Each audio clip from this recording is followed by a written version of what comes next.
They say shooting is a game of millimeters. All it takes is a single heartbeat for your fate to be decided whether you're going to the podium or you're facing a heartbreak. And today we have with us someone who thrives in this silence. The first ever shooter from Odisha, who is an Olympian and a PhD scholar, if I'm not wrong. Shriyanka, welcome to the show. Thank you so much. Welcome to the winning story. Thank you. My first question is, how many times have people called you Shriyanka instead of Shriyanka? A lot of times. There's so many pronunciations to my name that I come across now. So when I go to any coffee shop and have to order, I just say Shreya. And that's just easier. I was going to ask you, does it get better? Because everyone calls me Shreya and it's really irritating sometimes. So you come from a family of, surrounded by sports. Your dad was a cricketer, your brother was a tennis player. What pushed you to shooting and not the other two sports? I think shooting for me just happened by chance. It was my father, he was also in the army and he was posted in a place called Abohar in Punjab. So after Colonel Rajavardhan Rathore got his Olympic medal, Army had started this talent hunt scheme for all Army kids called Mission Olympics Catch Them Young. So I just happened to give the trials for shooting in that, and I stood first in the under 12 year category whereby I had the chance to come to Delhi and train professionally for it. So of course my family, everybody was super supportive and they were like, you should go if you've got the chance to do it, and that's how I came to Delhi, and that's when it started. Does it help to have a family of athletes? Does it help to have them around, especially when you're going through a tough time as an athlete yourself? Yes, I feel very fortunate and very lucky because my family has been super supportive through the entire journey. I've come across a lot of athletes, who face a lot of pressure from their from the members of the family, like for getting medals, for shooting certain scores. But that's never been the case in my home. We always have conversations about how I felt and what am I learning more. So through these conversations and through their support, it always I learned that it's not about just winning, it's about growing, it's about getting better every day. And no matter what, they've just been there, rock solid support. And a small example for that is, of course, my parents and my brother, everyone close is definitely associated, but till date, like from the first match that I ever shot till date, whenever I have a match, my grandparents, they light a diya for me. Oh, wow. So now only my nanny, she's left, but she also does it. So to have that kind of support in the family, and I feel very lucky because all of their vibes and all of their prayers and wishes, they just come here. What part of your army lifestyle do you think helped you the most? I think adaptability and confidence. We have shifted places and lived in all kinds of situations, from very lavish big houses to very small structures, and that has taught me adaptability. But one of the best things is the confidence. I think I've got a lot of confidence because of my military life, which has helped me on the lane. When you talk about your sport, shooting, and then when you compare it to other sports thrive off of that rush, that adrenaline rush. But for you need to stay so calm and so steady. Was that something that came natural to you, or did you work on it? I think it is a part of the sport. Shooting is like an Abhinav had said that it's like meditation. If meditation would be a sport, it would be shooting. So shooting is like, I'll give you an example. It's like a sea or an ocean, or actually just like a water body where there's so much of stillness on the top, but niche there's so much of depth and so much going on. So that's the same thing. There's a lot of emotions, there's a lot of rush that's happening within us, but all of it has to be just within. Like the exterior is very calm because that is the requirement of the sport. And once you just start practicing something every day, it becomes who you are. So I think otherwise I'm like a very talkative person, full of a lot of energy, but it's a very good combination of both the things. Now we have learned that shooting is a lot of mental strength goes into shooting. But I think for women in sport particular, the least spoken about topic is their periods. Yes. Right? We go through so many hormonal changes and it's all the time there's something happening. How do you deal with it? I think over a period of time you understand, it's very important to understand your body and know what it's trying to tell you, especially around periods. A lot of women go through different symptoms and they feel different things. Someone feels a lot of pain, someone doesn't get too much pain, you're cranky, irritable, or someone feels very lethargic.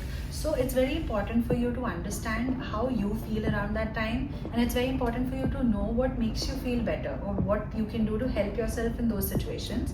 And you're supposed to do that. So you can tweak your training around that time. Suppose someone is feeling very tired or low, or not feeling up to it, so instead of a heavy workout session, show up, do something basic movement prep or anything that you have to do. It's very important to know what works for you and then do that. So for me also, over all of these years, I've understood what works, what doesn't work, how much can I push myself in those days. And if it's absolutely required, like if it's a match day and you just have to do it, then you find the strength and the energy to do it. And it's also, and it's not just something that only women need to talk about. Correct. I think everybody needs to have a dialogue about it, Definitely. because as a society we're all interacting with each other. Exactly. So it's not just that because women get periods, they are the only ones who are affected. As an ecosystem, if everybody understands it better, I think people will be more sensitive to this topic. True. And to women who are going through something like this around Yeah. them, and have a better understanding. And in sport also, you know, it's not guaranteed you'll have a female coach. You are Yes. going to have a male coach. So I think it's important to break past that barrier that has Yeah. been created. When you're talking about young girls, what is your message to girls today picking up a rifle? I think I'd say that if it's your dream, if it makes sense to you, that's all that matters. It doesn't have to resonate with anybody else. While having said that, if you have a dream and you want to achieve something in it, it's very important to know that it is your motivation can only take you up to a certain level. Yeah. It's your commitment to that.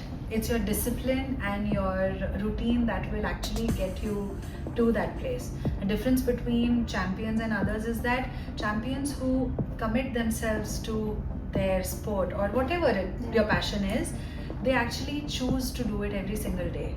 You'll have very tough choices where you just don't want to show up, but you have to do it because you've chosen that. Now you're here with Reliance. How excited are you for this? I'm super excited to be with Reliance Foundation now. They've been doing so much good work, and I feel great to be a part of the team. I've met everybody, and everyone is so young and energetic and positive.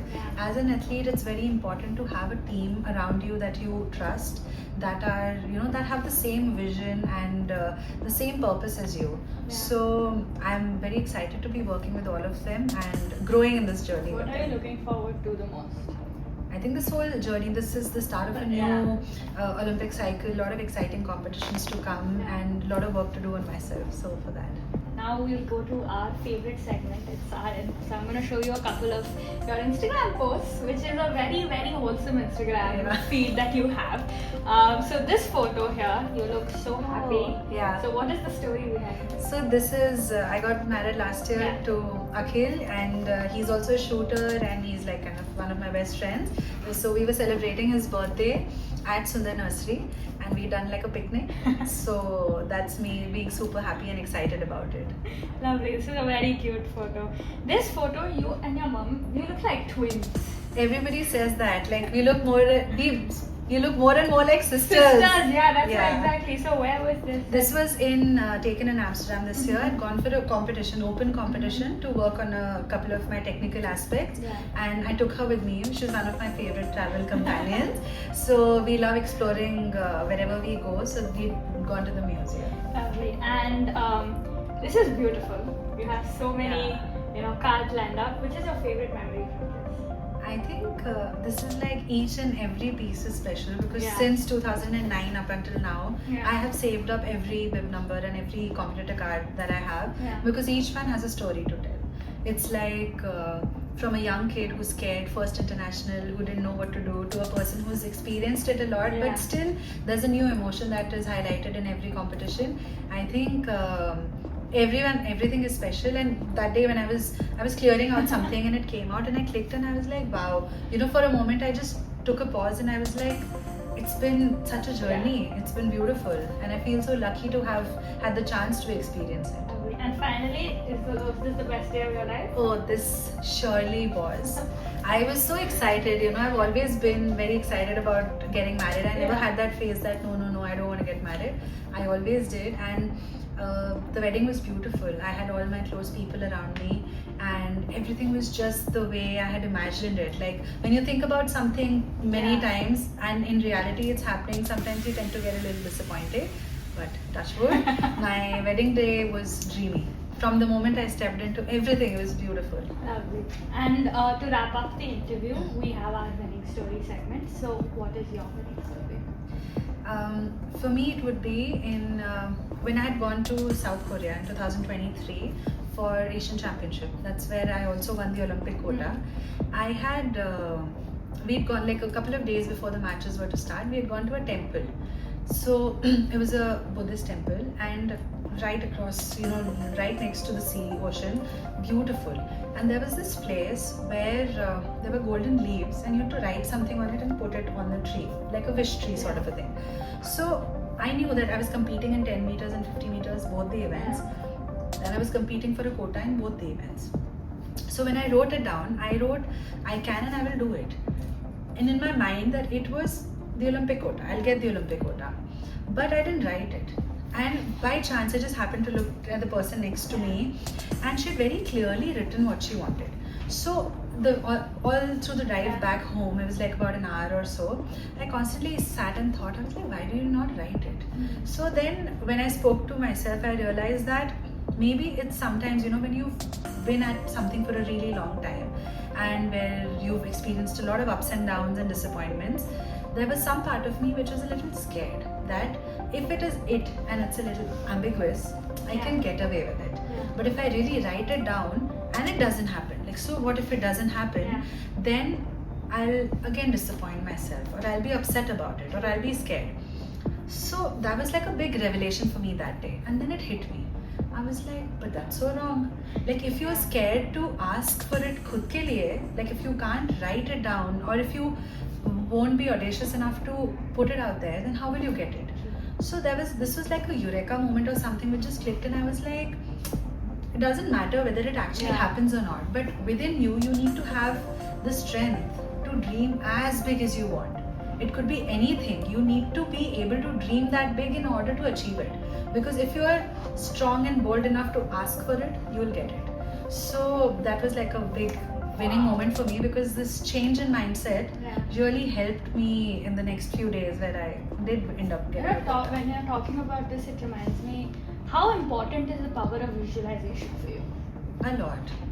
Very much. Because we don't realize how much our thoughts shape us, our actions, everything around us.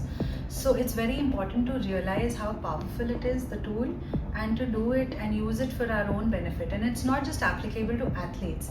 I feel visualization is something, or the power of thinking positively and positive manifestation, or asking for what you want. It's very important, and anyone can do it in any field of life and any aspect of life also. Congratulations. Thank you so much. All the much. very best. We are excited to see what's there for you. Thank you so much. Thank you.